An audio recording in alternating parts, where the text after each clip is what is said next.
What's up, family? Welcome to Ask the Mods. where we challenge you to stop playing and start pushing.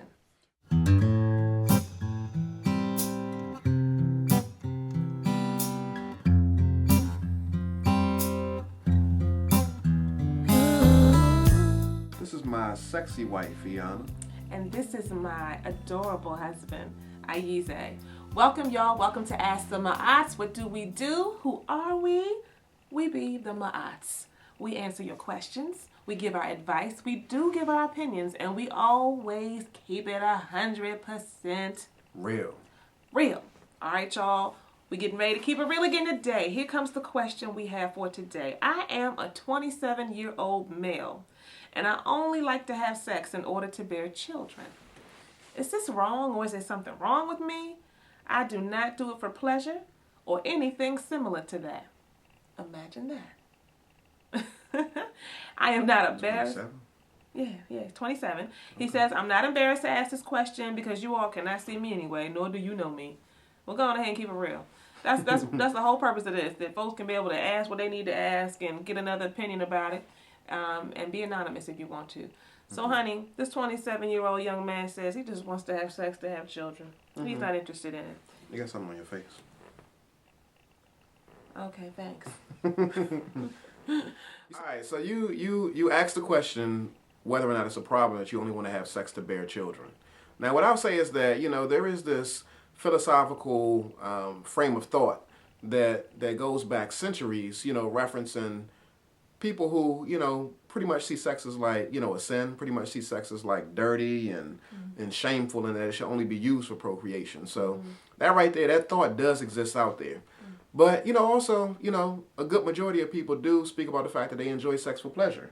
It's a beautiful thing. They see it as something that can actually enhance your spirituality, and you can actually gain some enjoyment from it. So, a part of where you are right now might be based off of your background, might be based off of your upbringing, and you ask whether or not it's normal. I think that normalcy is a lot of times dependent upon what your perspective is, what your frame of reference is. So I would encourage you to, have an open mind and move beyond your comfort zone. And if you see sex as only for procreation, ask yourself the question, how could it be for more than just procreation? How could it be something that could actually be something that's, exciting, desirable, and could actually enhance your spirituality if that's the angle that you're approaching it from? And then the other piece that came to mind for us is the fact that I agree 100% with my husband that I don't like labels, and this country does a lot of labeling, right? But we also use labels to help us kind of know where people fall. So I agree that, you said it's something wrong with me, or am I abnormal, or what have you. And so again, it's a matter of perspective and all of that. I agree with him. But let's just take it to 2010, how this country operates. I'm just going to give you that to balance it off with. In the grand scheme of things, you would be a bit abnormal. And I'm just saying that because when you say I only want to have sex for procreation, outside of the religious piece or the philosophical piece that my husband talked about, what that makes me think about is, did something happen to you when you were younger? You may be aware of something. Was there some sexual trauma? Was there some abandonment that happened early on in your life? There are lots of reasons sometimes that folks are shut down to sex later on in life, but sexual trauma is one of the common things that can happen early on in someone's life, and sometimes we repress them. There have been stories that I've heard over time where folks were sexually abused and did not realize it. It did not come back to their consciousness until they were, well into adulthood. Because, our mind protects us, and it will shut down a certain area if we just cannot handle it. And it does that so that we don't self-destruct. So I would just ask that you get into some counseling. I really think you should get into some counseling to kind of explore why this is.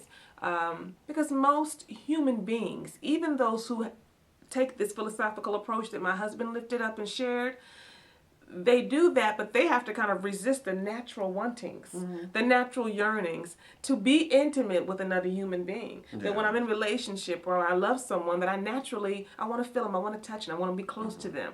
But what you're saying is that desire is not there. You don't have it. And that, my friend, is a tad off. Yeah, it's like It's you're focused on more utility. than more than a tad off. And you're focused on the utility of sex versus like, you know, understanding and appreciating the intimacy that can come from, you know, two people being connected with each other in that type of way. So it's more than utility. You know, it's about, you know, the intimacy that you can gain from the experience as well. I think the fact that you took the risk to ask the question signals to all of us that perhaps you're ready to start exploring what the answers are. And when we start asking questions, that means we're starting to get ready. So get into some counseling, commit to that, so that you can explore what was at the root of this resistance and just not being interested in sex for pleasure at all. That's totally different than having a low libido, right? Yeah. Than just kind of, you know, being off and on when you just say, I don't want to do it for pleasure. That, my friend, you need to check up on. So we hope that this has been of help to you. Please, please, stop playing. Start pushing your way to your nearest counselor. Back to the middle.